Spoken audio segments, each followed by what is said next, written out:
তাদের 1 নম্বর আকীদা বিশ্বাস হচ্ছে আল্লাহ সম্পর্কে, যে আল্লাহ তাআলা আগে একটা জিনিস জানতেন, পরে আরেকটা জিনিস জানেন। নাউজুবিল্লাহ। এই শিয়ারা এদের আকীদা বিশ্বাস কি সেটা আলোচনা না করলে আলোচনাটা অপ্রাসঙ্গিক থেকে যাবে। এই জন্য আগে বিশ্বাসটা আলোচনা করে যায় তাদের কি আকীদা বিশ্বাস। কিন্তু যে কাজ তারা করেছে, এই কাজ তো সুন্নিদেরকে ধ্বংস করার পথ তারা রচনা করেছে। এইভাবে তারা সব জায়গাতে সেটা করেছে। আপনি তাদেরকে কোনো বন্ধু হিসেবে পাবেন না, এদেরকে বন্ধু হিসেবে নিতে পারেন না। এরা কারণ আগে থেকে তারা ইহুদিদের চর ছিল। সম্মানিত মুসলিম کرام, আজকে আমরা একটি বিষয় নিয়ে আলোচনা করব, যে বিষয়টি নিয়ে সাবধান করা অনেক নফল নামাজ থেকে উত্তম। ইমাম আহমদ ইবনে হাম্বল রাহিমাহুল্লাহ তিনি বলেছেন যে বেদাতীদেরকে রদ করা অনেক নফল নামাজ পড়া থেকে উত্তম। বরং বেদাতীদের রদ করা এটা ফরজ কাজ। এটা না করলে যে কোনো সময় আপনি বিপদে পড়ে যেতে পারেন। কবি বলেছেন, আরাফতু শাররা লা লিশাররি ওয়ালাকিন লিতাওয়াকিহি, আমি খারাপ জেনেছি খারাপ করার জন্য নয়, খারাপ থেকে বাঁচার জন্য।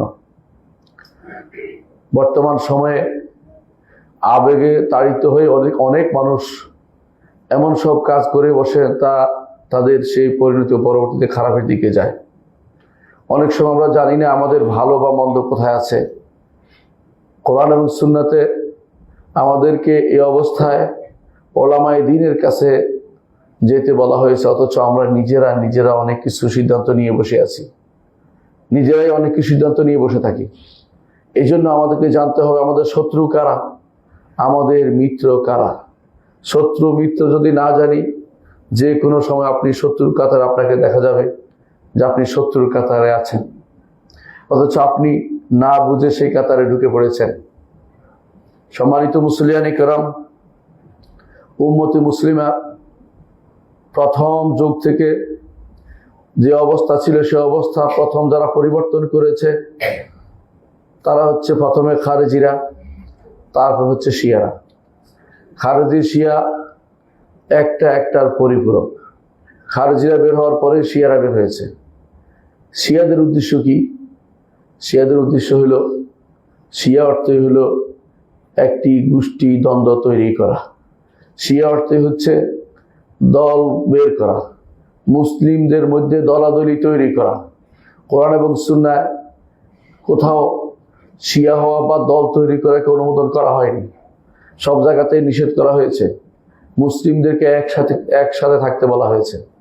যখনই কেউ শিয়া হবে তখন বিভাগ হয়ে যাবে, কারণ নিঃসন্দেহে আহলে সুন্নাহ আগে থেকে ছিল। শিয়ারা তৈরি কোত্থেকে আসলো? শিয়ারা পরবর্তীতে হয়েছে। মুসলিম মিল্লাতকে 2 ভাগে ভাগ করে দিয়েছে। প্রথমে করেছে খারেজিরা, কিন্তু আলী ইবনে আবি তালিব রাদিয়াল্লাহু আনহু তাদেরকে দমন করেছিলেন। পরবর্তীতে এর সাথে যুক্ত হয়েছে উম্মতে মুসলিমাকে তার অনুসারীরা বিশেষ মর্যাদা দাবি করে শিয়া হয়ে গেছে। এ হচ্ছে মুসলিমদের ইতিহাস। আমাদের জানা থাকতে হবে যে মুহাম্মদ রাসূলুল্লাহ সাল্লাল্লাহু আলাইহি সাল্লাম, আবু বকর, ওমর, ওসমান, এই 3 যুগে কোনো মুসলিমদের বিভেদ ছিল না, ভাগাভাগি ছিল না, আলাদা কোনো দল ছিল না, আলাদা কোনো গোষ্ঠী ছিল না। সবাই মুসলিমরা এক রকম ছিল। তারা উম্মাত মুসলিমা যা বলা হতো সেটা ছিল। তাদের মধ্যে ভাগাভাগির কোনো চিহ্ন ছিল না। আলী ইবনে আবি তালিব রাদিয়াল্লাহু আনহু তিনি যখন খলিফা হলেন এবং সেই সময়ে তার সাহায্যকারী নাম দিয়ে কিছু মানুষ তার পক্ষ নিতে আরম্ভ করলো। তারা কিন্তু প্রথম দিন থেকেই তারা আমানতের সাথে কাজগুলি করেনি। এরাই হচ্ছে শিয়া। এই শিয়া গোষ্ঠী নিয়ে আমরা ইনশাআল্লাহ আলোচনা করব। অর্থাৎ বাদা বলে এটাকে, যে বাদা আল্লাহ তাআলা আগে তার কাছে প্রকাশ হয়নি, পরে প্রকাশ পেয়েছে। আকীদাতুল বাদা এটা তাদের একেবারে মনের ভিতরে গঠিত আছে। কারণ তারা মনে করে যে আগে যদি জানতেন নাউজুবিল্লাহ তাহলে আলীকেই প্রথম খলিফা বানাতেন। এই জাতীয় আকীদা বিশ্বাস এখনকার যারা খারেজি, এখনকার যারা রাফেদি, ইরানীদের কথা আমরা বলছি, শুধুমাত্র আগের শিয়াদের কথা বলছি না। এই আকীদা বিশ্বাস তারা রাখে। এটা হচ্ছে তারা আল্লাহর ব্যাপারে আকীদা রাখে, তারা আল্লাহর কোরআন সম্পর্কে বিশ্বাস রাখে, এই কোরআন সেই কোরআন নয় যে কোরআন মুহাম্মদ সাল্লাল্লাহু আলাইহি ওয়াসাল্লাম নাজিল হয়েছে। তাদের গ্রন্থে লেখা আছে স্পষ্ট, আপনারা দেখতে পাবেন, একেবারে নস আপনাকে দেখাতে পারবো আমি একটা একটা করে বই। তার বিশাল গ্রন্থ লিখেছে, এত বড় গ্রন্থ লিখেছে, নাম দিয়েছে ফাসলুল খিতাব ফি তাহরিফে রব্বে কিতাব রব্বিল আরবাব। আল্লাহ তাআলার কিতাব যে তাহরিফ বিকৃত হয়ে গেছে এর উপরে সে বই লিখছে। নাউজুবিল্লাহ। আমাদের কোরআনকে তারা মুহাম্মদুর রাসূলুল্লাহ সাল্লাল্লাহু আলাইহি ওয়াসাল্লাম নাজিল করা কোরআন মনে করে না। তাদের কাছে মুসহাফে ফাতেমা আছে আলাদা, নাম বানিয়েছে মুসহাফে ফাতেমা। নাউজুবিল্লাহ। অথচ মুসহাফে ফাতেমাতে কোনো কোরআন নেই, কোনো মুসহাফ নেই। যেই মুসহাফ সাহাবায়ে কেরামের উপর দিয়ে এসেছে, তাদের হাত দিয়ে এসেছে, লেখা হয়েছে, রাসূল লিখিয়ে নিয়েছেন, সেটাই আমাদের কাছে আছে। এতে কোনো বিকৃতির কোনো সম্ভাবনা নেই। আল্লাহ তাআলা হেফাজতের দায়িত্ব নিয়েছেন। তিনি বলেছেন, ইন্না নাহনু নাযালনা যিকরা ওয়া ইন্না লাহু লাহাফিজুন। এই জিকির আমরা নাজিল করেছি, জিকির হেফাজতে আমাদের দায়িত্ব আমরা নিয়েছি। আল্লাহ তাআলা সে দায়িত্ব নিয়েছেন, এই জন্য তিনি এটাকে হেফাজত করেছেন। এই জন্য তাদের এই দাবি সম্পূর্ণ মিথ্যা। দ্বিতীয়, তারা মুহাম্মদুর রাসূলুল্লাহ সাল্লাল্লাহু আলাইহি ওয়াসাল্লাম তার হাদিসকে একটাও মানে না। একটা হাদিস যেটা আমাদের কিতাবসমূহ আছে, বুখারী, মুসলিম, আবু দাউদ, তিরমিজি, নাসাই, ইবনে মাজাহ সহ যে সমস্ত আমাদের হাদিসের কিতাব আছে, একটা হাদিসও তারা মানে না। কেন মানে না? আমাদের হাদিসগুলো সাহাবায়ে কেরামের দিয়া বর্ণিত হয়েছে, আর তারা সাহাবায়ে কেরামকে কাফের বলে। নাউজুবিল্লাহ। হাতে গোনা ৩-৪ জন ছাড়া সর্বোচ্চ কেউ 10 জনের কথা বলে, এর বাইরে সবাইকে তারা কাফের বলে। এই জাতীয় লোকদেরকে আপনি বন্ধু আপনার বানাচ্ছেন, আমার কিছু বলার নেই। কাকে আপনি আপনার পথ প্রদর্শক বানাচ্ছেন আপনি দেখে নেবেন। ওমা ইয়াজআলুল গুরাবা লাহু দালিলান ইয়াদুল্লুহু আলা জিয়াফিল কিলাবি। কেউ যদি কাককে তার পথ প্রদর্শক বানায়, কাক তাকে অবশ্যই ময়লার বাগানে নিয়ে যাবে, কোনো সন্দেহ নেই। এভাবে তারা আমাদের কোরআনকে তারা বিকৃত মনে করে, রাসূল হাদিসগুলিকে তারা গ্রহণ করে না, সাহাবায়ে কেরামকে তারা কাফের মনে করে। আপনি কি চিন্তা করতে পারেন কত জঘন্যতম কাজ? সাহাবায়ে কেরামের জন্য বর্ণিত হাদিস তারা নেয় না, কিন্তু মূলত তারা কোরআনকেও গ্রহণ করে না। এই কারণে যে কোরআন ওসমান ইবনে আফফান রাদিয়াল্লাহু আনহু লিখেছেন, তাদের নিকট তিনি তো ঈমানদারই নন। নাউজুবিল্লাহ। এই জাতীয় লোকগুলোকে যদি আপনি আপনার বন্ধু বানান এবং তাদের পক্ষে কথা বলেন, তাহলে আমাদের কিছু বলার থাকে না। আপনাকে জানতে হবে কার কথা আপনি বলছেন, কাদের পক্ষে আপনি ওকালতি করছেন। সম্মানিত মুসলিয়ানে কেরাম, তাছাড়া তারা আরো বিশ্বাস করে যে তাদের ইমামরা সব গায়েব জানে এবং তাদের ইমামরা যা ইচ্ছে তা করতে পারে। আমি যা বলছি প্রত্যেকটি কথা ওদের একটা কথা থেকে বলছি, বানিয়ে কোনো কথা বলছি না। তাদের কিতাবের নাম আছে কুলাইনির কাফি। কাফি একটা কিতাবের নাম, সবচেয়ে আমাদের বুখারীর মতো তাদের কাছে সম্মানিত এটা, আল কাফি লিল কুলাইনি। কুলাইনি তার কাফিতে বলছেন, বাব আল আইম্মাতু ইয়ালামুনাল গায়ব, অধ্যায় ইমামরা গায়েব জানে। এরপর অধ্যায় ইমামরা আগামী দিন কি হবে তা জানে। অধ্যায় ইমামরা সন্তান দিতে পারে। অধ্যায় ইমামরা এটা জানে। ইমামদের কথাই সবকিছু তাদের কাছে। মানে ইমাম বলতে তারা বুঝাচ্ছে কাদেরকে? ইমাম বলতে তারা বুঝাচ্ছে 12 ইমামকে। তদিও 12 নাম নাই, 11 জন ইমাম আছে তাদের। এই 11 জনকে তারা তাদের ইমাম মনে করে। এই 11 জন শুরু হয়েছে আলী ইবনে আবি তালিব রাদিয়াল্লাহু আনহু থেকে। এরা কেউ কিন্তু শাসক ছিলেন না, একমাত্র আলী ইবনে আবি তালিব এবং হাসান ইবনে আলী, এই দুজনেই শুধু শাসক ছিলেন। তারা ইমামত নামে আলাদা একটা পোস্ট তৈরি করেছে, যেটা খেলাফতের বাইরে আরেকটা জিনিস তারা তৈরি করেছে। এই জিনিসটা তারা তৈরি করেছে 12 সংখ্যা ঠিক রাখার জন্য। কারণ মুহাম্মদ রাসূলুল্লাহ সাল্লাল্লাহু আলাইহি ওয়াসাল্লাম বলেছেন, আমার উম্মতের মধ্যে যতক্ষণ 12 জন খলিফা হবে, ততক্ষণ এই উম্মত শক্তিশালী হবে। তখন তারা দেখেছে যে 12 জন যদি নিতে হয়, তখন এই খলিফা তো শুধুমাত্র আহলুস সুন্নাত ওয়াল জামাতের মধ্যে সীমাবদ্ধ হয়ে যায়। তখন তারা নিজেদের মধ্যে 12 একটা আলাদা সংখ্যা তৈরি করেছে। এই জন্য তাদেরকে বলা হয় 12 ইমামি ফেরকা। বর্তমানে যারা ইরানের ক্ষমতাসীন, তারা 12 ইমামি ফেরকা, তাদেরকে বলা হয় রাফিদি এবং 12 ইমামি। এরা এই নীতি অনুসরণ করে চলে। তাদের নিকট আমাদের আহলুস সুন্নাত ওয়াল জামাতের খলিফাগণ কেউ খলিফা নন, শুধুমাত্র আলী ব্যতীত এবং হাসান ব্যতীত, আর অন্যদেরকে তারা খলিফা মানতে রাজি নন। এই হচ্ছে শিয়াদের কিছু কাহিনী যেটা তারা করে থাকে। শিয়াদের আরেকটি আকীদা হচ্ছে যে তারা উম্মাহাতুল মুমিনিন আমাদের মায়েদের সম্পর্কে সবচেয়ে নিকৃষ্টতম বাক্য করে বলে, যেগুলো আমরা মুখে উচ্চারণ করতে পারবো না। যাকে আল্লাহ তাআলা আসমানের উপর থেকে আয়াত নাজিল করে আমাদের মা আয়েশা রাদিয়াল্লাহু আনহাকে পবিত্র ঘোষণা করেছেন, সে আয়েশা রাদিয়াল্লাহু আনহা সম্পর্কে তারা সবচেয়ে ঘৃণিত বক্তব্য দেয়। এরা হচ্ছে আপনার মাকে যদি আপনার গালি দেয় আর আপনি যদি তাদেরকে কোলে তুলে নেন, আপনাকে আমরা কিভাবে বোঝাবো যে আপনি কত বড় খেয়ানতের মধ্যে আছেন। এ হচ্ছে শিয়াদের কিছু কর্মকাণ্ড, যারা সব সময় এই আকীদা পোষণ করে আসছে, এর মধ্যে তার কোনো পরিবর্তন আসেনি। শিয়াদের বিশ্বাস হচ্ছে, আরেকটি বিশ্বাস হচ্ছে আবার তাদের ইমামরা ফিরে আসবে, আবার তারা ইমামরা ফিরে আসবে। রাজা বলে এটাকে, তা রাজা বিশ্বাসী, রাজা ইমামরা আবার ফিরে আসবে, ফিরে আসে আবার যুদ্ধ করবে, যুদ্ধ করে আবার আহলুস সুন্নাহকে কচুকাটা করবে। তারা আহলুস সুন্নাহ বলে না, তারা বলে নাসিবি। নাসিবি হলেও তারা মনে করে যে আহলুস সুন্নাহ আমরা যারা আছি, আমরা নবীদের দুশ্মন, নবী বংশের দুশ্মন, এটা মনে করে নাউজুবিল্লাহ। এই জন্য তারা আমাদেরকে নাসিবি বলে এবং আমাদেরকে আবার কচুকাটা করার জন্য তাদের ইমামরা আবার ফিরে আসবে। এবং শুধু ফিরে আসা নয়, তারা মনে করে এই কাবার সাথে মেরে আবার আবু বকর ওমরকে কবর থেকে উঠিয়ে লটকে রাখতে হবে, এই বিশ্বাস তারা করে। এবং তারা এই জন্য মনে করে তাদের সর্বশেষ ইমাম নামক যার পিছনে তারা ঘুরছে আসলে কেউ নেই। তারা মনে করে তাদের ইমাম 11তম ইমামের সন্তান হয়েছিল, সেই সন্তান গর্তে ঢুকে পড়েছে, সেরদাবে সামুরার এক পাহাড়ের ভিতরে ঢুকে পড়েছে, সেখান থেকে এখন আর বের হয় না। তারা এখনো গেলে আপনি দেখতে পাবেন সেখানে বিভিন্ন রকমের বাহন নিয়ে দাঁড়িয়ে আছে, যে কখন তিনি সেখান থেকে বের হবেন, আর বাহন না পেলে আবার রাগ করে চলে যাবেন। এই জন্য সেখানে তারা বসে আছে, বাহন নিয়ে এখনো ডাকতেছে উখরুজিয়া মাওলানা, উখরুজিয়া মাওলানা, সারাদিন গান গাইতেছে, মাওলানা বেরিয়ে পড়ো, মাওলানা বেরিয়ে পড়ো।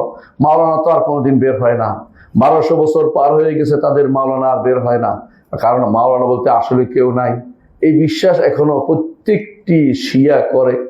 এই জন্য আপনি খুমাইনি, ইমাম দলাল অদ্রষ্ট ইমাম খুমাইনিকে দেখবেন, তার বইয়ের মধ্যে যখনই মাহাদির কথা আসছে তখনই লিখে রাখছে আজ। এরপর আজ অর্থ হল আজ্জালাল্লাহু খুরুজা, আল্লাহ তার বের হওয়া তাড়াতাড়ি করুক, আল্লাহ তার বের হওয়া ত্বরান্বিত করুক, এটা তার বইয়ের মধ্যে লেখা থাকে। আপনি তার বইটিটা পাবেন। এখন যদি কেউ বলে যে আমাদের অনেক ভাই ধোঁকাগ্রস্ত হয়ে আছে, তারা বলে যে এই সমস্ত আকীদা তো আগে ছিল, এখন এই লোকেরা করে না, তো এই লোকেরা এটা বিশ্বাস করে প্রচার করে দিই, এখন থেকে আমরা আকীদা প্রচার করি না। এটা ডাহা মিথ্যা কথা, কখনো সেটা নয়। একই আকীদা আগে যারা রাখতো এখনো সেটাই রাখে, নয়তো শিয়া থাকতো না, সুন্নি হয়ে যেত। এই আকীদা তারা পোষণ করে এবং নিজেদেরকে শিয়া 100% ঠিক রেখে তারা দাওয়াত দিতে যায়, শিয়াইজমের দাওয়াত দেয়। এদেশে মোস্তফা ইউনিভার্সিটি করে, এদেশে আলেমদেরকে দাওয়াত দেয়, কিছু একটা হাদিয়া দেয়, আলেমরা সঙ্গে সঙ্গে গলে যায়। এদেশের মানুষদেরকে দাওয়াত দেয়, সাংবাদিককে দাওয়াত দেয়। এদেশের আশ্চর্য বিষয় হচ্ছে এখনো অনেক সাংবাদিকরা শিয়াইজমে আক্রান্ত এবং তাদের কথাই শুধুমাত্র লেখে, কারণ তাদেরকে তারা বিভিন্নভাবে দাওয়াত দিয়ে, বিভিন্ন পুশ করে, বিভিন্ন রকমের সংবাদ দিয়ে তাদেরকে ধোঁকাগ্রস্ত করে। তাদের আকীদার মধ্যে এই জন্য আরেকটা আকীদা হচ্ছে সেটা হচ্ছে যে তাকিয়া নীতি। তাকি অর্থ হচ্ছে যে আহলে সুন্নাত ওয়াল জামাতকে যদি একবার ধোঁকা দিতে পারে, তাহলে সে আলী রাদিয়াল্লাহু আনহুর সাথে মুসাফা করার সওয়াব পাবে। দ্বিতীয়বার যদি ধোঁকা দিতে পারে, তাহলে সে মুহাম্মদুর রাসূলুল্লাহ সাল্লাল্লাহু আলাইহি ওয়াসাল্লামের মুসাফার সওয়াব পাবে। এইভাবে তারা মনে করে আহলে সুন্নাতকে ধোঁকা দিলে সওয়াব পাওয়া যায়। তাহলে যত মিথ্যা কথা বলে ততই তারা সওয়াব পায়। মিথ্যা কথার মানে মিথ্যুক হওয়ার জন্য, মিথ্যা কথা বলার জন্য সওয়াবের আশা করলে সেখানে মিথ্যা কথা তো বলতেই থাকবে সারাদিন। আপনাকে যত রকমই বলবে, শিয়া এবং সুন্নির মধ্যে আমাদের মধ্যে পার্থক্য নেই, এইটা বলে তো ধোঁকাই দিচ্ছে আপনাকে, এটা তো সওয়াবের কাজ মনে করতেছে। আপনি এটাকে ধোঁকা হিসেবে না নিয়ে আপনি মনে করছেন সত্য বলেছে, তাহলে আপনাকে ধোঁকাবাজকে যে ব্যক্তি সত্যায়ন করে তাকে তার সম্পর্কে কিছু বলার আমার নেই। যুগে যুগে দেখবেন শিয়ারা কিভাবে মানুষকে ধোঁকা দিয়েছে, কিভাবে তার মানুষদের ধোঁকা দিয়েছিল বলতে যায় আপনি আশ্চর্য হবেন। শুধু এটাই বলছি এখন যে শিয়ারা তাকিয়া নীতি অবলম্বন করার কারণে প্রত্যেকটি কথা যত আহলে সুন্নাতকে বলে সেখানে তারা শুধু ধোঁকার চিন্তাই করে। কিভাবে তাকে ধোঁকা দেওয়া যায়, কিভাবে সে ধোঁকা দিয়ে তাকে ইমানটা হরণ করা যায়, এই চিন্তায় তারা বসে থাকে। যুগে যুগে তারা বিভিন্ন জায়গাতে ধোঁকা দিয়েছে। আমরা কয়েকটাই দৃষ্টান্ত শুধু দেব। এক নম্বর হচ্ছে আলী ইবনে আবি তালেব রাদিয়াল্লাহু আনহু যখন মুআবিয়া রাদিয়াল্লাহু আনহুর বিরুদ্ধে যুদ্ধ করছিলেন, তখন তারা দাঁড়িয়ে গিয়ে বলছিল যে যেহেতু তিনি কোরআনকে চাচ্ছে যে কোরআন দিয়ে বিচার করবে, সুতরাং আমরা আর যুদ্ধ করব না। তারা যুদ্ধ না করার সিদ্ধান্ত নিল। অর্থাৎ আলী ইবনে আবি তালেব রাদিয়াল্লাহু আনহুর পক্ষ হয়েও যুদ্ধ করতে গিয়েও যুদ্ধ করতে রাজি হয় নাই, তাকেও সেভাবে তারা ধোঁকা দিয়েছে। এই হচ্ছে শিয়া সম্প্রদায়। তারপর দ্বিতীয়বার তারা ধোঁকা দিয়েছে হাসান ইবনে আলীকে। হাসান ইবনে আলী রাদিয়াল্লাহু আনহু যখন তিনি খলিফা হলেন আলী ইবনে আবি তালেব রাদিয়াল্লাহু আনহুর মৃত্যুর পরে, তখন তারা তাকে সহযোগিতার সম্পূর্ণ কথা ব্যক্ত করলো যে আমরা তাকে সহযোগিতা করব, আমরা তাকে সাহায্য করব। কিন্তু দেখা গেল তারা তাকে সাহায্য করেনি, বরং এমন তাকে কিছু প্রশ্ন করলো, যখন তিনি প্রশ্নগুলোর উত্তর ভিন্ন রকম দিলেন যেগুলি তাদের মনোভূত হয় নাই, তারা তার সমস্ত মালামাল লুট করে নিয়ে গেল। লুট করে নিয়ে যাওয়ার পরে যখন তিনি বললেন তোমরা আমাকে তো এভাবে লুট করতে পারো না, তারা তাকে আঘাত করলো এক একজন। তখন তিনি বুঝলেন যে এরা আসলে ফিতনাবাজ, এদের সাথে থাকা যাবে না। তখন তিনি মুআবিয়া রাদিয়াল্লাহু আনহুর সাথে তখন মীমাংসায় গেলেন যে ঠিক আছে, আপনি খেলাফত পরিচালনা করুন। তারপর তার হাতে খেলাফত দিয়ে দিলেন। এটা তিনি কেন করলেন? কারণ শিয়ারা খেয়ানত করেছে, শিয়ারা তার সাথে দলের লোকেরাই তার সাথে খেয়ানত করেছে। এই জন্য খেয়ানত এদের ঐতিহাসিক চরিত্র হচ্ছে তারা খেয়ানত করে। দ্বিতীয় খেয়ানত তারা করেছে হুসাইন ইবনে আলী রাদিয়াল্লাহু আনহু, ইমাম হুসাইন রাদিয়াল্লাহু আনহু। এই মাসে ওনারা জানেন যে এই মাসে তিনি মারা গেছেন। এই মাসে যাকে শহীদ করে দেওয়া হয়েছে আপনারা জানেন। তো তিনি হুসাইন ইবনে আলী রাদিয়াল্লাহু আনহু, তিনি তো মদিনায় ছিলেন। মদিনায় তারা চিঠির পর চিঠি লিখলো যে আপনি আসেন, আপনাকে আমরা সাহায্য করব। আমরা এত এত চিঠি লিখছে প্রত্যেকে। তখনকার দিনে তো আর টেলিফোন ছিল না বা অন্য কোনো মাধ্যম ছিল না। চিঠি লিখে প্রত্যেক গোত্র থেকে ব্যক্তি হতে শুরু সবাই চিঠি লিখলো। তিনি মনে করলেন যে আমি যাওয়াই বাকি, গেলেই বুঝি আমি খলিফা হয়ে যাব, গেলেই বুঝি আমার শাসক হয়ে যাবে, এরা বুঝি আমার সব সাহায্য করবে। তিনিও বেরিয়ে আসলেন। বেরিয়ে আসার পরে যখন ওবায়দুল্লাহ বিন জিয়াদ ইরাকে ধমক দিল ওদেরকে, ওরা সব কাবু হয়ে গেল। ওরা আবার তার বিরুদ্ধে দাঁড়িয়ে গেল। তাকে সাহায্য করতে তারা আসেনি। তিনি কারবালা প্রান্তরে বিজন মরুভূমিতে একা একই তার পরিবার নিয়ে যুদ্ধ করলেন। সে অসম যুদ্ধে তিনি শহীদ হলেন, আল্লাহর রাস্তায় তিনি মারা গেলেন। এর কারণ কি? এর কারণ হচ্ছে শিয়াদের খেয়ানত। শিয়ারা তাকে ডেকে এনে এই মরুভূমিতে মারার ব্যবস্থা করেছে। ইতিহাস সাক্ষ্য দেয় তারা খেয়ানতকারী। তাদের অবস্থা দেখে পরবর্তীতে আর তার বংশধর আলী রাদিয়াল্লাহু আনহুর বংশধরদের মধ্যে, হুসাইনের বংশধরদের মধ্যে কেউ তাদেরকে বিশ্বাস করতো না। কিন্তু তারা তার চারপাশে ঘুরঘুর করতো, কারণ তারা ভালো করে জানতো যে যদি উম্মতে মুসলিমার ফিতনা তৈরি করতেই হয় তাহলে রসুলের বংশের মহব্বত দেখাতে হবে, রসুলের বংশের প্রতি ভালোবাসা দেখাতে হবে, তার আশেপাশে গুরু করতে হবে এবং মিথ্যা কথা তারা বানাতো। আপনারা জানেন যে তাদের নেতা ছিল আব্দুল্লাহ ইবনে সাবাল ইহুদি। একদিন সে একটা ফিতনা নিয়ে প্রথমে খারেজি ছিল, ওসমান রাদিয়াল্লাহু আনহুর বিরুদ্ধে বের হয়েছে। যখন দেখে যে ওসমান রাদিয়াল্লাহু আনহুর ফিতনা কমে গেছে, তখন আলী রাদিয়াল্লাহু আনহুর ঐকান্তিক তার পক্ষ নিতে সে ইহুদি ছিল, সে কপটভাবে ইসলাম গ্রহণ করেছে। এখন এসে বলতেছে একদিন আলী ইবনে আবি তালেব রাদিয়াল্লাহু আনহুকে আনতা। তিনি বলছে তুমি মানে কি? বলে তুমি সেই। বলে আমি মানে সেই, মানে তুমি আল্লাহ। নাউযুবিল্লাহ। আলী ইবনে আবি তালেব রাদিয়াল্লাহু আনহু তখন বললেন যে কুম্বরকে ডাকেন, কুম্বর এদেরকে ডাকা, সবকে আগুনে পোড়ায় শয়তানি করতেছে, এরা ইচ্ছা করে উম্মতে মুসলিমার ফিতনা তৈরি করতেছে। তখন আব্দুল্লাহ ইবনে আব্বাস রাদিয়াল্লাহু আনহু তিনি উপস্থিত ছিলেন না। তিনি পরবর্তী বললেন যে আমি যদি সেখানে থাকতাম তাদেরকে হত্যা করতাম, কিন্তু আগুনে দিতাম না। তিনি যখন আগুনে দিচ্ছেন তখন তারা বলে উঠলো যে আগুনে তো তাকেই দেয়া হয়, আগুন তো শুধু আল্লাহই শাস্তি দেয়, আপনি যে আল্লাহ, আরো বেশি প্রমাণিত হয়ে গেল। মানে কত বড় শয়তানি নিয়ে তারা এসেছে মুসলিমদের বিভেদ তৈরি করতে। এদের গোষ্ঠী আজ পর্যন্ত, এই শিয়ারা, যেখানে আপনি দেখবেন শিয়াদের কথাই শুধু শুনবেন, এবং এরা ফিতনা তৈরি করেছে, আর কিছু তৈরি করেনি। আমি কয়েকটি উদাহরণ দিচ্ছি মাত্র। যারা হুসাইন ইবনে আলী রাদিয়াল্লাহু আনহুকে তার কারবালার ময়দানে মারার জন্য এ দায়ী কিন্তু শুধুমাত্র এই শিয়াদের, কারণ শিয়ারাই তাকে ডেকে এনেছে, তাদেরকে সাধারণ কোনো মুসলিম তাদেরকে এখানে ফিতনার জন্য ডেকে আনেনি। কারণ মুসলিমদের মধ্যে আলাদা দল তৈরি করা, আলাদা গোষ্ঠী তৈরি করা বা খলিফার বিরুদ্ধে কাউকে লেলিয়ে দেওয়া, এটা আহলুস সুন্নাত ওয়াল জামাতের মানহাজ বিরোধী, তারা সেটা কখনো করতো না।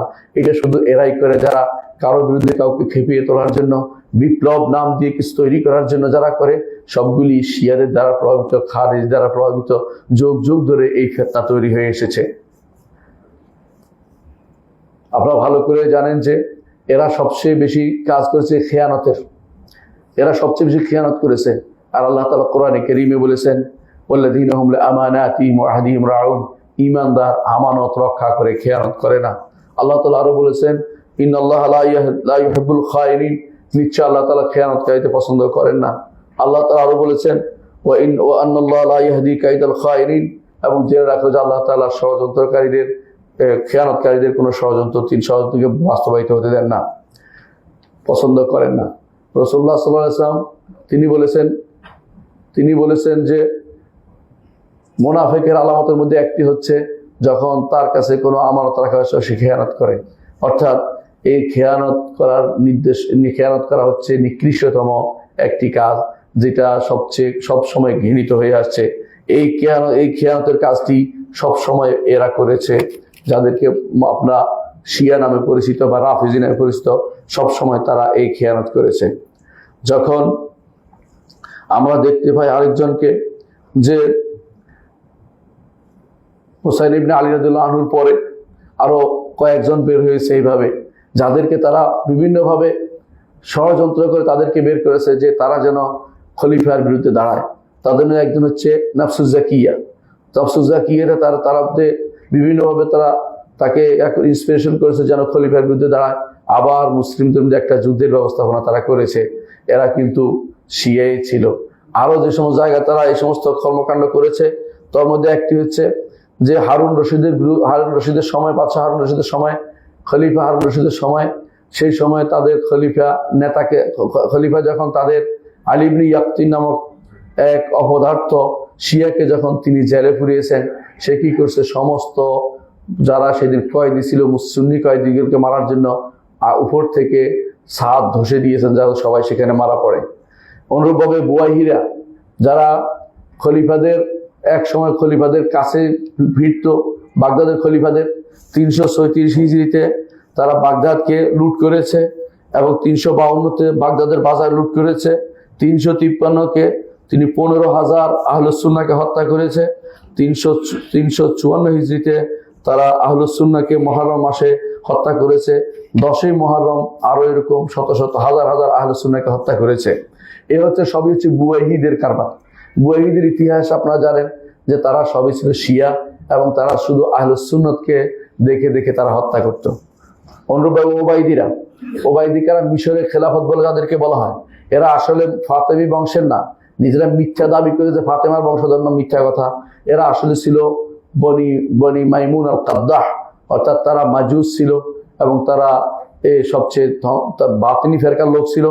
এরা মিশর এবং মরক্কো বিভিন্ন এলাকার পশ্চিম ইউনিয়ন মুসলিম বিশ্বের এখন যেটা মরক্কো আছে, মাগরিব আছে বা মরক্কো আছে, বা জাজায়ের আছে বা আলজেরিয়া আছে, এই রাষ্ট্রগুলোকে সবগুলো তারা দখল করে ফেলছিল, এবং সেখানকার আহলুস সুন্নাহকে তারা দেখে দেখে মারত, তাদের সম্পদ তারা লুট করত।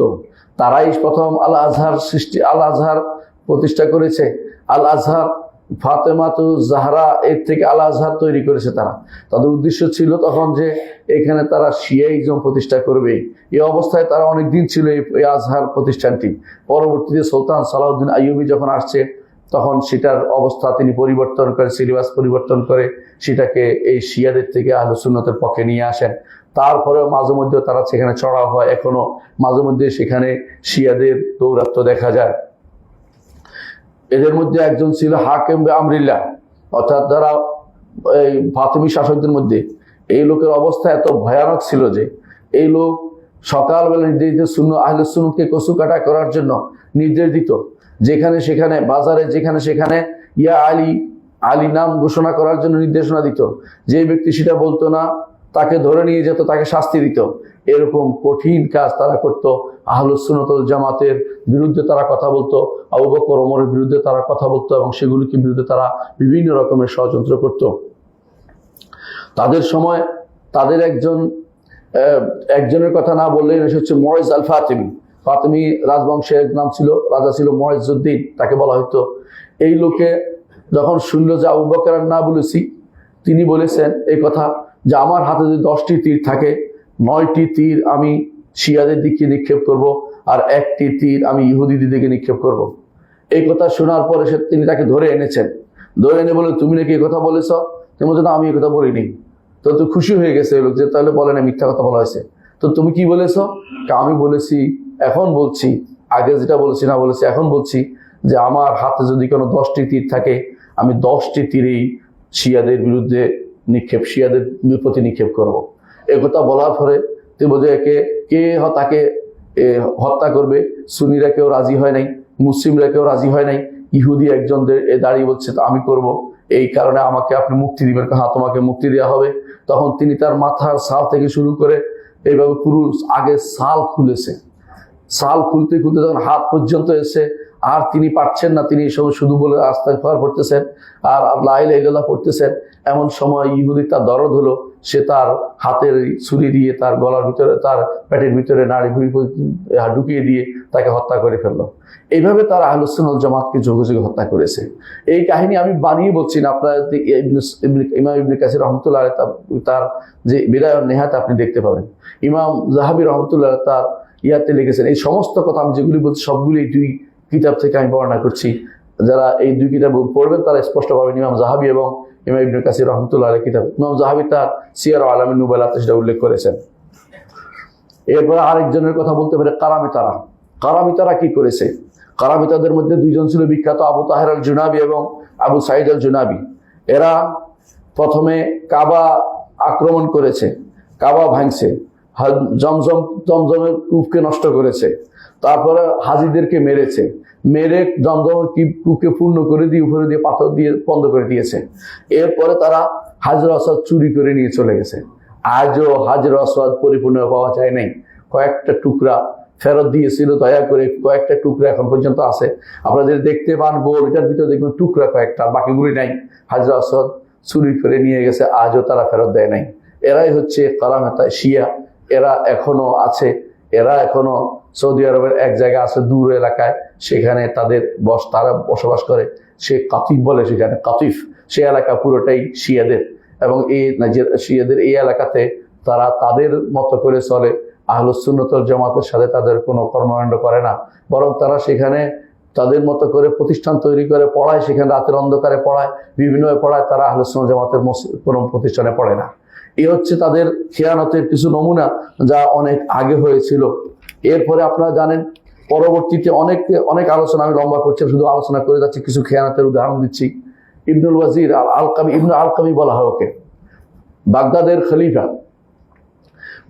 খলিফা মুস্তাসিম বিল্লাহ। তিনি মনে করলেন যে হালাকু খান এগিয়ে আসছে, আর ইবনুল আলকামি খুব বুদ্ধিমান।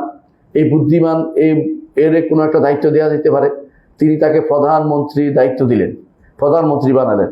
এই লোক কি করলো, হোলাকু খানের কাছে বাগদাদ বিক্রি করে দিল, কারণ বাগদাদের মানুষ তো আহলুস সুন্নাহ, এই জন্য সে বিক্রি করে দিল। এমনকি সে খলিফাতুল মুসলিমিনকে পর্যন্ত বিক্রি করে দিল। সে সেখানে নিয়ে গেল। খলিফাতুল মুসলিম বলে, আপনি তো সরাসরি গেলে অসুবিধা হবে, সরাসরি গেলে আপনাকে পথে মেরে ফেলবে, আপনি বস্তার ভিতরে ঢুকুন, আপনাকে বস্তার ভিতর দিয়ে আমি টেনে নিয়ে যাব, মুখ খোলা রাখবো, ওখানে গেলে আমি হঠাৎ করে হোলাকুর সামনে আপনাকে দাঁড় করা দেব। এইভাবে সে তাকে বস্তার ভিতরে ঢুকিয়ে তার কাছে নিয়ে যায়। সেখানে গিয়ে তাকে যখন খোলা হলো, তিনি বলে আবার বস্তায় প্রবেশ করাও। তিনি হোলাকু তখন তাকে পা দিয়ে পিষে মেরে ফেলছে। খলিফাতুল মুসলিমিনকে এভাবে ধ্বংস করেছে। সেদিন তাকে ধ্বংস করার পরে হোলাকু বাগদাদ সম্পূর্ণরূপে তার বাহিনীর জন্য, হালাকু খান তার বাহিনীর জন্য উন্মুক্ত করে দিল। সেই দিন ইমাম ইবনে কাসির রহমতুল্লাহ আলাইহি বলেন, সেই দিন 1 লক্ষ বা 18,000 লোক মেরে ফেলছে। 1,18,000 লোককে মেরেছে। তারপর অন্য বর্ণনায় আসছে না 2 লাখ লোককে মেরেছিল ওই দিন। এমনকি বাগদাদের যে সমস্ত জ্ঞান গরিমার লাইব্রেরি ছিল সেগুলি ধ্বংস করেছে, সেগুলিকে নদীতে ফেলে দিয়েছে। নদীর পানির সেদিন রং পরিবর্তন হয়ে গেছে, কারণ আপনারা জানেন তখনকার লেখা হতো কলমের কালি দিয়ে। এই জন্য যখনই নদীতে সে বইগুলি ফেলে দেওয়া হয়েছে তখন নদীর পানি সম্পূর্ণ পরিবর্তন হয়ে গেছে। বহুদিন পর্যন্ত যখন তারা শুনতে পেল যে বাগদাদের নিচে কিছু মানুষ মারা বাকি রয়ে গেছে, হোলাকু খান তখন বাঁধ ভেঙে দিল নদীর। সেই বাঁধ ভেঙে দেওয়ার কারণে সমস্ত পানি এসে সেই ভিতরে সবকিছু সব যে যার ভিতরে লুকিয়েছিল মাটির নিচে তাদেরকে সবগুলিকে হত্যা করে ফেললো। এর অর্থ হলো বাগদাদকে পরিপূর্ণ তছনছ করে দিয়েছে। এবং এর পিছনে ছিল ইবনুল আলকামি, এই শিই যে ওয়াজির ছিল তথাকথিত হোলাকুর মন্ত্রী ইবনে তাইমিয়া রহমতুল্লাহ আলাইহি। এই জন্য তাকে বলেন সে তো আসলে খলিফার ওজির ছিল না, সে তো ওজিরুল হোলাকুর ওজির হিসেবে কাজ করেছে, খলিফার মন্ত্রিত্ব নিয়ে কাজ করে নাই, হোলাকুর ওজির নিয়ে কাজ করেছে। অনুরূপভাবে এটা তো শুধু বাগদাদে হয়েছে। যখন এরপরে তারা খোলাকু যখন সে শামে সিরিয়াতে ঢুকতে চেষ্টা করলো, সেখানেও তার জন্য আর এক চমক অপেক্ষা করছে। শিয়ারা তখন তার জন্য তারা তাদের নগরের দরজা খুলে দিল, আর সেখানেও সে শত শত হাজার হাজার লোককে সে হত্যা করলো। এভাবে হালব যখন ছিল আলেপ্পো, সেখানে যখন ঢুকলো সেখানেও তারা হত্যার কর্মকাণ্ড পরিচালনা করেছে। এরপরে তারা চেষ্টা করেছে এদের থেকে বাঁচার জন্য। যখন সালাউদ্দিন আইয়ুবী রহমতুল্লাহ আলাইহি এই ফাতিমিদেরকে তাড়িয়ে যখন মিশরকে তার কবজা করেন এবং তার হাতে আল্লাহ তাআলা এই ইমামের হাতে, এই মহান ব্যক্তির হাতে আল্লাহ তাআলা এই বাইতুল মাকদেস বিজয় দিলেন এবং মুসলিমরা আবার বাইতুল মাকদেস, সুন্নিরা আহলুস সুন্নাহ ওয়াল জামাত যখন বাইতুল মাকদেসকে আবার তাদের হাতে পেল, এই সময়ে সালাউদ্দিন আইয়ুবীকে তারা হত্যা করার ষড়যন্ত্র নিল এবং বিভিন্নভাবে তার বিরুদ্ধে কাজ করলো এবং তাকে বিভিন্নভাবে তাকে পেরেশানিতে নিযুক্ত করলো। এরপর দেখা যায় যে তারা বিভিন্ন সময়ে মুসলিম বিশ্বের জন্য শুধু বিপদ আর বিপদে ডেকে এনেছে। আমরা কয়েকটা উদাহরণ শুধুমাত্র দিলাম, আরো কয়েকটা উদাহরণ আপনাদেরকে উল্লেখ করতে চাই। আপনারা জানেন যে এই মুসলিম বিশ্বে বর্তমানে এখনো 2টা শ্রেণী কাজ করছে, একটা হচ্ছে শিয়া, একটা হচ্ছে আহলুস সুন্নাহ। মুসলিমদের 2টা শ্রেণী বিভক্ত হয়েই আছে অলরেডি। এখনকার সময়ে কিছু খেয়ানতের কথা উল্লেখ করতে চাই। এখনকার সময়ে খেয়ানতের কথা উল্লেখ করতে চাই। এখনকার সময়, বর্তমান সময়ে খেয়ানতের উদাহরণ দেখুন। ইরাক একটি সুন্নি রাষ্ট্র ছিল, অথচ ইরাককে দখল করে শিয়া রাষ্ট্র বানিয়ে দেওয়া হলো। এখন শিয়া রাষ্ট্র ইরাক একটা রাষ্ট্র দখল করে ফেলছে, আর আপনার গায়ে কোনো সামান্যতম আছর লাগে না। আপনি খুব মজায় আছেন যে এখন ইরাককে শিয়া রাষ্ট্র বানিয়ে দিয়েছে। কি হয়েছে আপনাকে কিভাবে আমি বুঝাবো? আপনি যে আকীদা বুঝতেন তাহলে আপনি বুঝতেন যে আপনাকে তারা শেষ করে দিয়েছে। শুধু তাই নয়, একে বলা বাগদাদে যারা ঢুকেছে ইরান থেকে, ইরানে যে গার্ড ছিল, রেভলিউশন গার্ড, তারা ঢুকার পর সেখানে সুন্নিদেরকে শুধু দেখে হত্যা করেছে। যাদের নাম আবু বকর, ওমর, ওসমান আছে তাদের কাউকে জীবিত রাখেনি, এবং যাদের পরিবারের মধ্যে কেউ যদি থাকে তো পরিবারকে পর্যন্ত তারা মেরে ফেলেছে। সন্তান সন্ততিকে নির্বাসন তাদের যে অবস্থায় নিয়ে শিয়া বানানোর চেষ্টা করেছে। আজও তারা এই কাজে লিপ্ত রয়েছে। এরাই হচ্ছে শিয়া। বাগদাদকে তারা, ইরাককে তারা দখল করে নিয়েছে। তারপর তারা যখন এই যে নুসাইরি শিয়া, এর নাম হচ্ছে হাফেজ আল আসাদ আর তার ছেলে বাশার আল আসাদ, এই শিয়া এরা ছিল একদম কট্টর শিয়া। শেখুল ইসলাম ইবনে তাইমিয়া রহমতুল্লাহ আলাইহি এদেরকে তার সময়ে কাফের ঘোষণা করে গেছেন। 8ম শতাব্দী তাদের কাফের বলে গেছেন। এরা ইউরোপিয়ানদের সাথে মিশে 10% লোক পুরো সিরিয়া শাসন করেছে। প্রায় 50 বছরের মতো সে এবং তার বাবা মিলে এই 50 বছর শাসন করে আছে। 50-এর বেশি সময় শাসন করেছে। মাত্র 10% লোক ছিল, বেশি কিছু না। তারা কিভাবে করেছে? শিয়াইজম হওয়ার কারণে ইরান তাদেরকে সব সময় সাহায্য করেছে। তাদের সাথে মতভেদ যতই থাকুক, একটা ব্যাপার তারা একমত যে শিয়া হলে তার সাহায্য করতে হবে, এই জন্য তারা সাহায্য করেছে। এই কাসেম সোলাইমানি নামক নাফাক, এই লোক যখন ঢুকেছে ইরাকে, এই সিরিয়াতে, সেই লোক সিরিয়ার এমন কোনো এলাকা রাখেনি যে এলাকায় সুন্নিরা থাকে, সেখানকে কোনো বাকি রাখেনি, সব ধ্বংস করে দিয়েছে একেবারে পুরোপুরি। একেবারে এলাকার পর এলাকা ধ্বংস করে দিয়েছে, মেরে একদম শেষ করে দিয়েছে, কিছুই রাখেনি। মানে সে জানে যে এই এলাকায় সুন্নিরা বসবাস করে। হালাব ধ্বংস করেছে, এভাবে বিভিন্ন জায়গা ধ্বংস করে দিয়ে তারা সম্পূর্ণ শেষ করে দিয়েছে। আর তার মৃত্যুর পরে আমাদের দেশে কিছু মানুষ তার জন্য কান্নাকাটি করতে আমরা দেখেছি, অথচ সে সুন্নিদেরকে শেষ করে দিয়েছে। বর্তমানে খেয়ানতের আরেকটি রূপ হচ্ছে যে তারা ইয়েমেনকে শেষ করে দিয়েছে। ইয়েমেনের শান্তির দেশ ছিল, ইয়েমেনে কোনো সমস্যা ছিল না। তারা জারুদিয়া ফেরকাকে পুশিং করে তারা 12 ইমামিয়া ফেরকা বানাইছে।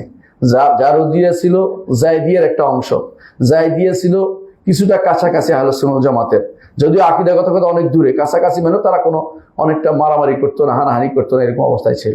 কিন্তু তারা তাদেরকে দীক্ষিত করেছে, দীক্ষিত করে নিয়েছে, রাফিদি শিয়াতে বানিয়ে নিয়েছে, নিয়ে তখন শাসকের বিরুদ্ধে তাদেরকে লাগিয়ে দিয়েছে। আর ইয়েমেনকে পুরাটাকে যুদ্ধের জায়গা বানিয়ে ফেলেছে, কারণ তাদের দেশে তো হচ্ছে না, মারা গেলে সুন্নি মারা যাবে, সমস্যা কি, তারা সেটা করেছে। এইভাবে তারা বিভিন্ন দেশে যত রকমের ষড়যন্ত্র সব করেছে। লেবাননের কথা চিন্তা করো, লেবাননে তারা কি করেছে, আমি নিজে গিয়ে দেখেছি, ওই এলাকায় প্রবেশ করা যায় না, শিয়াদের এলাকায় প্রবেশ করা প্রায় নিষিদ্ধ হয়ে গেছে। তারা যেন তাদের এলাকা ভাগ করে ফেলেছে, একটা দেশকে এলাকা ভাগ করে ফেলেছে। সেখানে তাদের আলাদা যে সমস্ত চ্যানেল আছে, সেই চ্যানেলগুলোতে দিন রাত 24 ঘন্টা আমাদের মা আয়েশা রাদিয়াল্লাহু আনহার বিরুদ্ধে কুৎসা রটনা করে, এবং এদের চ্যানেলগুলোতে সাহাবায়ে কেরামের বিরুদ্ধে কুৎসা রটনা হয়। এদের চ্যানেলগুলোতে আহলে সুন্নাত জামাতের ইমামদের বিরুদ্ধে কুৎসা রটনা করা হয়। সেগুলি তারা চালিয়ে গেছে। এই হচ্ছে লেবাননকে তারা কিভাবে নষ্ট করেছে। তারপর তারা চেষ্টা করলো, তারা বাহরাইনকে ধরতে চেষ্টা করলো। তো তখন সৌদি সরকার দেখলো যে এত বড় সমস্যা, তখন তার সেনাবাহিনী পাঠিয়ে দিল বাহরাইনকে রক্ষার জন্য। এজন্য সেখানে তারা আর এগোতে পারে নাই। তারা তখন কুয়েতের দিকে হাত দিল, যে কুয়েতের জন্য হাত দেওয়া যায় কিনা। কুয়েত সরকার সাবধান হয়ে গেল, তারা সেখানে আর কিছু করতে পারেনি। এভাবে তারা চেষ্টা করলো যে আশেপাশে যত রাষ্ট্র আছে সবগুলিকে বৃহত্তর শিয়াইজম তৈরি করবে। এর আগেও তারা বিভিন্ন রকমের খেয়ানত করেছে। এই খেয়ানতগুলি যদি কোনো আপনারা ভুলে যান, আপনারা যদি কোনো প্রতারিত হন, তাহলে আপনাদেরকে কিভাবে কে আপনাদেরকে বুঝাতে পারবে, আপনার শত্রুকে, আপনার মিত্রকে, এটা আপনার কিভাবে বোঝানো যাবে। শিয়ারা কোনোদিন এই উম্মতে মুসলিমার জন্য ভালো কিছু করেনি। আপনি ভালো করে জানেন যে এরা রাষ্ট্রগুলি দখল করেছে কি জন্য, যে সুন্নিদেরকে মেরে সেখানে শিয়াইজম প্রতিষ্ঠা করবে, এই জন্য। আর কোনো উদ্দেশ্য নেই তাদের, কোথাও সে উদ্দেশ্য নেই। পাক ভারতেও তারা সেটা করেছিল। কিভাবে করেছে আপনারা জানেন। সম্রাট হুমায়ুন যখন হেরে গিয়েছিল, তখন পালিয়ে গিয়েছিল ইরানে পালিয়ে যাওয়ার পরে, ইতিহাস আপনারা জানা দরকার, ইরানে পালিয়ে যাওয়ার পরে সেখানে চুক্তি করে এসেছে যে আমার বাহিনী নিয়ে তুমি আবার যদি রাজ্য দখল করো, তাহলে আমার বাহিনীকে বিভিন্ন জায়গাতে কর্মে খাটাতে হবে। এই জন্য সে যখন ঢুকেছে, আবার হুমায়ুন, তার ছেলে বা আকবর আসলো, তারপরে সবাই যখন ক্ষমতায় আসলো, তারা কি করলো, শিয়াইজমের কাজ প্রতিষ্ঠা করলো সব জায়গাতে শিয়াদেরকে দায়িত্ব দিল। আমাদের বাংলাদেশেও তারা শিয়াদেরকে দায়িত্ব দিয়েছে। বাংলাদেশের প্রথম যারা এসেছিল, মীর জুমলা বলেন, শায়েস্তা খান বলেন, বা মুর্শিদ কুলি খান বলেন, এগুলি সবগুলি শিয়া ছিল। এবং তাদের দ্বারা এই পুরা জনগোষ্ঠী, সুন্নি জনগোষ্ঠী তাদের দ্বারা শাসিত হতো। চিন্তা করে দেখেছেন, একটা বিশাল জনগোষ্ঠীতে শিয়া শাসন করেছে। এবং সেটা নয় শুধু, বাগদাদে, দিল্লিতে ক্ষমতাসীন ছিলেন আকবরের, তার সন্তান ছিল জাহাঙ্গীর ক্ষমতায় এসে বিয়ে করেছে নূরজাহানকে। নূরজাহান শিয়া ছিল। নূরজাহানের ভাতুষপুত্রী, যার জন্য তাজমহল তৈরি করেছে, শিয়া ছিল। এর শাহজাহানের ছেলেদের মধ্যে 3 জন শিয়া ছিল, দারা শিকু, মুরাদ এবং সুজা, যেটা বাংলা শাসন করেছে সুজা, শিয়া ছিল। এরা বাংলা শাসন করেছে। একমাত্র আওরঙ্গজেব, তিনি সুন্নি ছিলেন, এজন্য পরবর্তীতে সেখানে আর তার প্রচার প্রসার পায়নি। বাংলার জমিনে যাদের নিয়ে আপনাদের অনেক কথা, এই যে আলীবর্দী খান শিয়া ছিল এবং তার বংশের লোকগুলি শিয়াই ছিল। এরাই শুধুমাত্র এই ষড়যন্ত্র করেছে, সুন্নি মুসলিমদেরকে বিপদে ফেলেছে। এরপরে দেখে আপনাদের দেশে যারা পশ্চিম পাকিস্তান থেকে এসে শাসন করেছে, এগুলি সব শিয়া ছিল। টিক্কা খান শিয়া, এবং তার আগে যে ছিল তারাও শিয়া ছিল। এগুলি, এই যে মোহাম্মদ আলী জিন্না, বড় মারাত্মক রকমের শিয়া ছিল, শিয়া ছিল। এবং তার বোন ফাতেমা জিন্নারও শিয়া ছিল, যেটার জন্য আপনার ভোট দেওয়ার জন্য কান্নাকাটি করেছেন। অনেকে তার পক্ষ নিয়েছে দুর্ভাগ্যবশত। জুলফিকার আলী ভুট্টো শিয়া ছিল।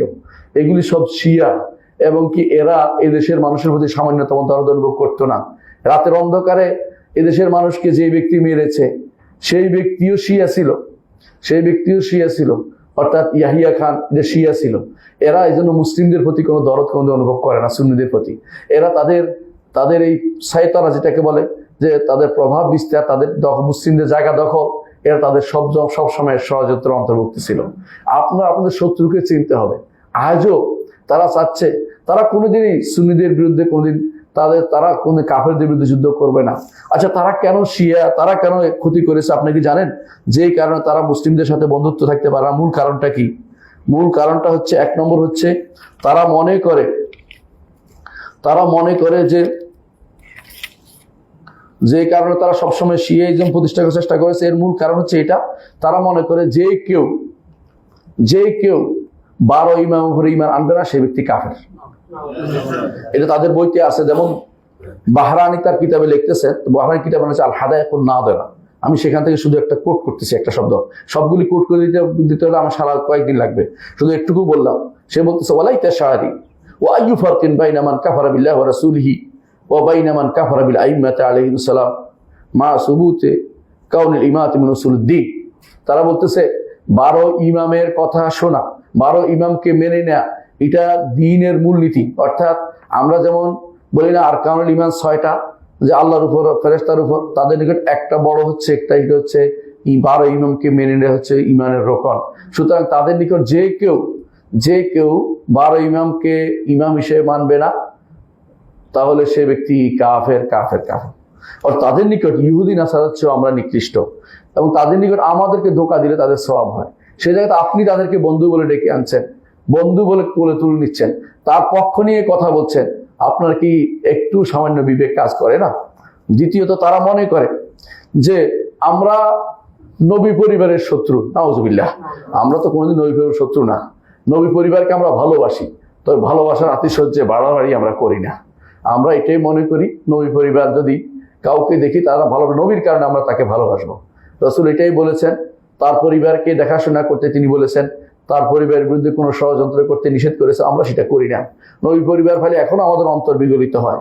নবী পরিবারে কেউ যদি আলেম দেখি তাকে আমরা ভালোবাসি।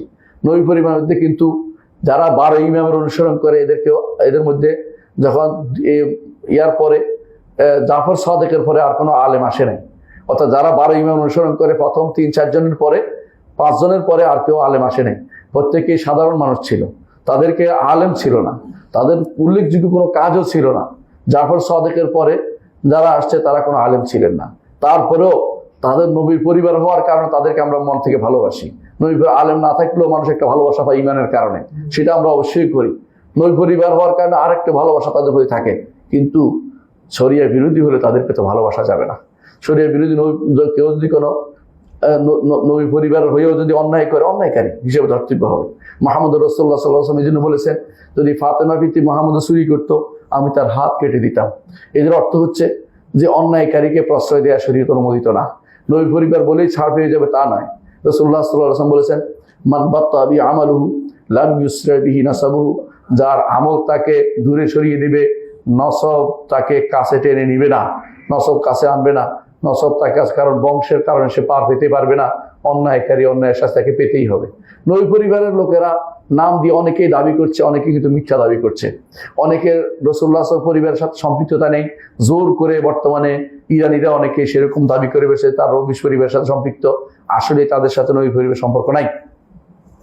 3 নম্বর যে কারণে তারা আহলুস সুন্নাত যেমন শত্রুতা করে, খেয়ানত করে, সেটা কারণ হচ্ছে তারা মনে করে আহলুস সুন্নাতের সম্পদ, আহলুস সুন্নাতের সম্পদ এবং রক্ত, আহলুস সুন্নাতের সম্পদ এবং রক্ত এগুলি হালাল, অর্থাৎ এগুলি যা ইচ্ছা তা করা যাবে।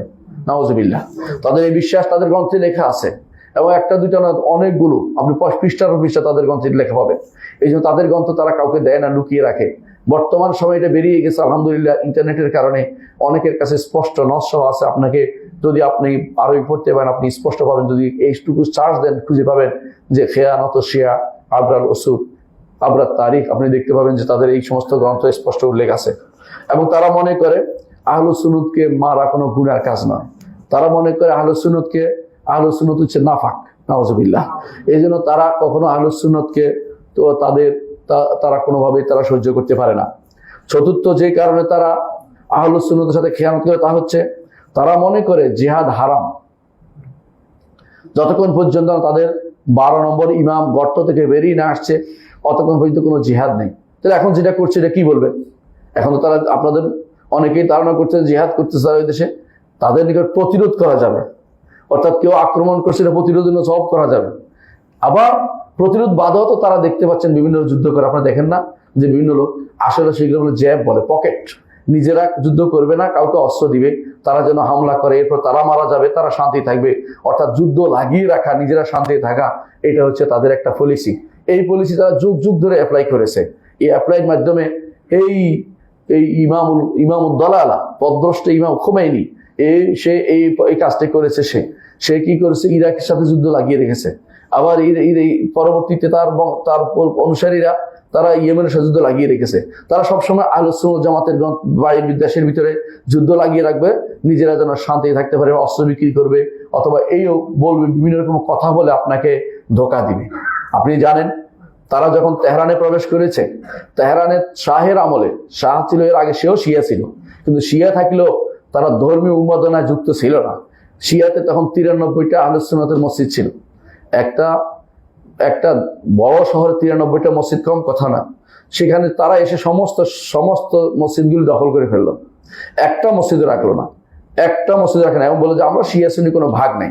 আপনি আশ্চর্য হবেন, তাদের সংসদে সুন্নিদের কোনো প্রতিনিধিত্বকারী নেই। বলে সুন্নি তো আমরা মুসলিম, তো সুন্নিদের কোনো প্রতিনিধিত্ব নাই, মানে শিয়া হিসেবে সবগুলো। কিন্তু সেখানে ইহুদিদের প্রতিনিধিত্ব আছে, সেখানে 40,000 ইহুদির প্রতিনিধিত্ব লোক আছে। সেখানে এমন কি বাহাই ফেরকাদের লোকদের পর্যন্ত প্রতিনিধিত্ব রাখা হয়েছে, বহরাদের রাখা হয়েছে, কিন্তু সুন্নিদের কোনো প্রতিনিধিত্ব রাখা হয় না। কারণ সুন্নিরা তাদের কাছে সুন্নি বলে কোনো নাম থাকতে পারবে না, সব শিয়া হয়ে যেতে হবে, এই চিন্তা ভাবনা তারা করে। আমাদের হাজী সাহেবরা যখন ইরান থেকে যায়, মাঝে মাঝে তাদেরকে শুনতে চায়, তারা বলতে চায় না, বলে না আমরা শিয়া সুন্নি ভাগ করি না। পরবর্তী ঘুরে এসে দু একজন আমাদেরকে বলে যে আমাকে বিপদে ফেলেন কেন, আমাদেরকে প্রশ্ন করলে আমাদের পাশের লোক থাকে, এরা আমাদেরকে নোট করে, পরবর্তী গেলে আমাদেরকে হত্যা ছাড়া কোনো উপায় থাকে না। আমার বন্ধু আব্দুল গফুর আল বালুচি, তাকে দেখতে এখনো আমার চোখের সামনে ভাসছে। সে পড়েছে মদিনা ইউনিভার্সিটিতে, যাওয়ার পরে বিমানবন্দরের নামা মাত্র গুলি করে মেরে ফেলেছে, কোনো প্রশ্ন করা হয়নি। আজও যাদেরকে আপনারা বলেন মোসাদের চর, অমুকের চর, খেয়ানতকারী, এদেরকে ভালো করে খোঁজ নেন, দেখবেন যে আহলে সুন্নাত জামাতের লোকদেরকে মেরে মেরে ভয় দেখায় যে এরা মোসাদের চর। কি জন্য চর হইতে যাবে? হয়তো তাদের মধ্যে কেউ এদের শাসন পছন্দ করে না, এদের শাসন নামক যে শোষণ চলছে, 5% তারা খাচ্ছে, 5%।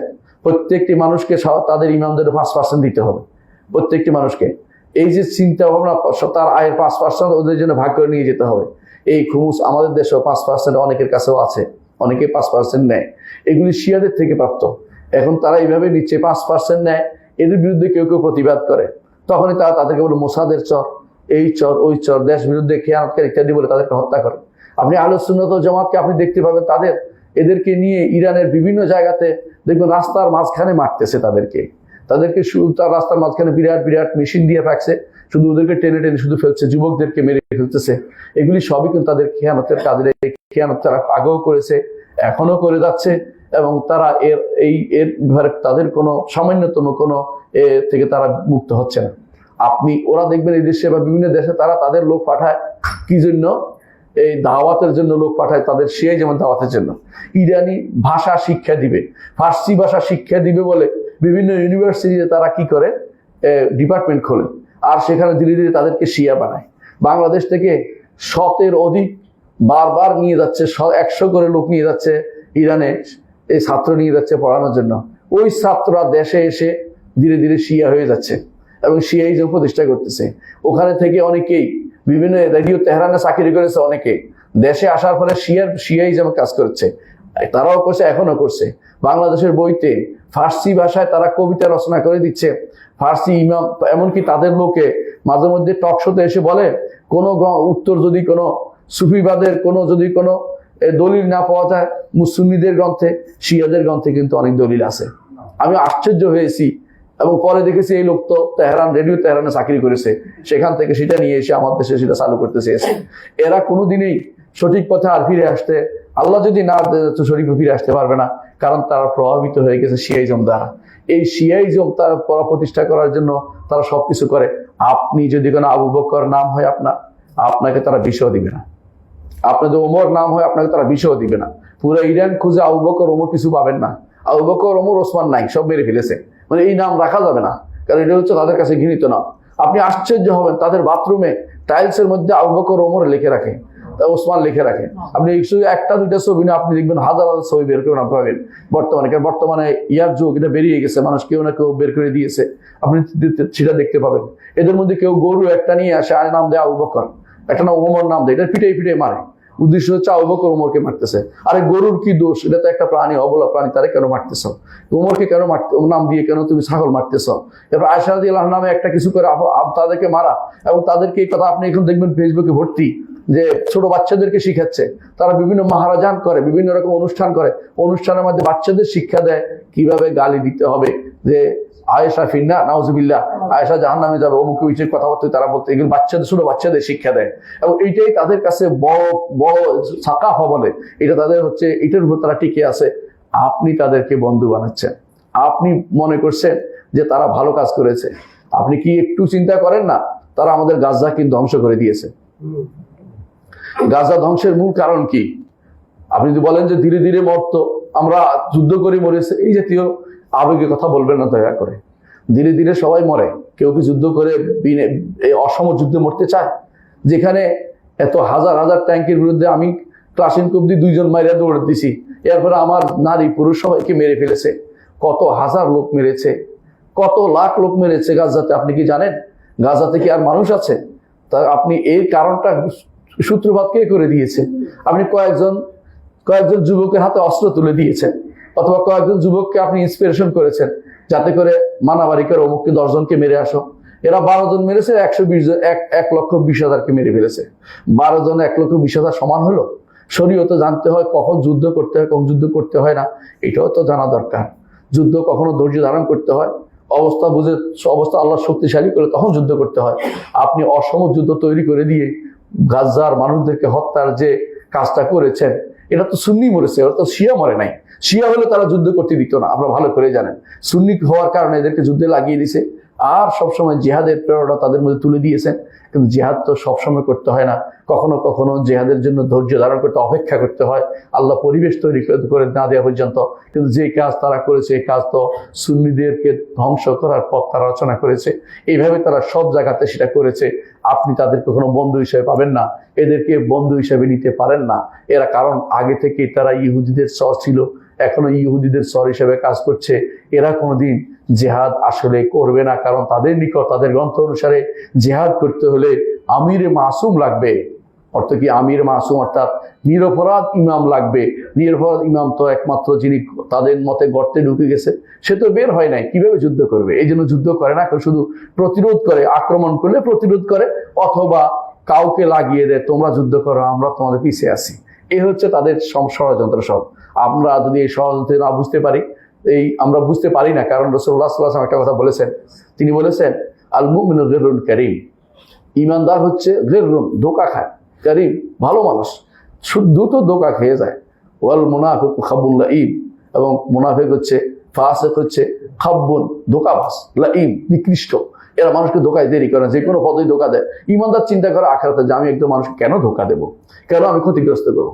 এরা হচ্ছে এই মুনাফিক টাইপের লোক, এরা বেশিরভাগই মুনাফিক, অধিকাংশই তারা কাফের।